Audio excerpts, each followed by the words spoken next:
বিসমিল্লাহির রহমানির রহিম। প্রিয় বরিশালবাসী, প্রিয় পটুখালীবাসী, বরগুনাবাসী, ভোলাবাসী, প্রিয় জলপতিবাসী, আসসালামু আলাইকুম। আসসালামু আলাইকুম। কেমন আছেন আপনারা? আলহামদুলিল্লাহ। প্রিয় উপস্থিতিবৃন্দ, প্রিয় ভাই ও বোনেরা, আজ আমরা এখানে একত্রিত হয়েছে নির্বাচন উপলক্ষে। কোন নির্বাচন? আগামী 12 তারিখে বাংলাদেশে একটি জাতীয় নির্বাচন অনুষ্ঠিত হতে যাচ্ছে।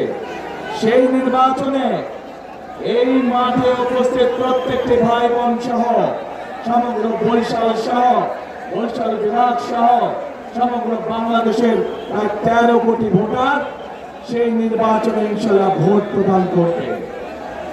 প্রিয় ভাই বোনেরা, এই যে মঞ্চের সামনে আমার এখানে কিছু মানুষ বসে আছেন, এই মানুষগুলো গুম, খুন, জুলাই আন্দোলনে যে শহীদ হয়েছে সেই পরিবারের সদস্যবৃন্দ।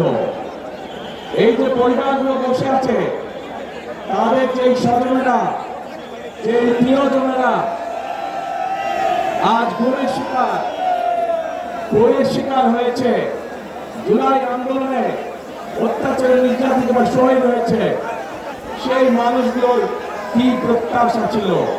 সেই মানুষগুলোর প্রত্যাশা ছিল এই বাংলাদেশের মানুষ তাদের যে অধিকার, যে অধিকারকে বিগত 16 বছর ধরে ছিনিয়ে নেওয়া হয়েছিল, ভোটের অধিকার, কথা বলার অধিকার, সেই অধিকারকে জনগণের জন্য লড়াই করে আনতে গিয়ে এই মানুষগুলো হত্যার শিকার হয়েছে, গুমের শিকার হয়েছে, খুনের শিকার হয়েছে। প্রিয় ভাই বোনেরা, বিগত 15 বছর আমরা দেখেছি যে জনগণের ভোট নিয়ে কিভাবে নিশিরাতের ভোট অনুষ্ঠিত হয়েছে। আমরা দেখেছি জনগণের ভোটের অধিকার কেড়ে নিয়ে কিভাবে আমি নামে নির্বাচন করা হয়েছিল, তথাকথিত নির্বাচন নামে। মনে আছে আপনাদের?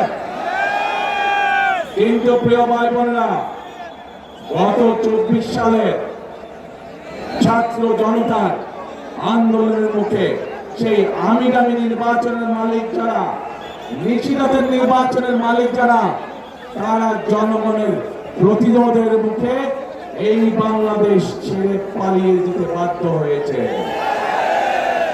এখন এই বাংলাদেশ হচ্ছে জনগণের বাংলাদেশ। এখন এই বাংলাদেশ চলবে জনগণের রায়ের ভিত্তিতে, এবং এই জন্যই বাংলাদেশের মানুষ আগামী 12 তারিখে তাদের পছন্দসই প্রতিনিধি নির্বাচন করবে, যারা জনগণের ইচ্ছা মতন জনগণের কাছে জবাবদিহি করার মাধ্যমে ইনশাল্লাহ আগামী দিন দেশ পরিচালনা করবে।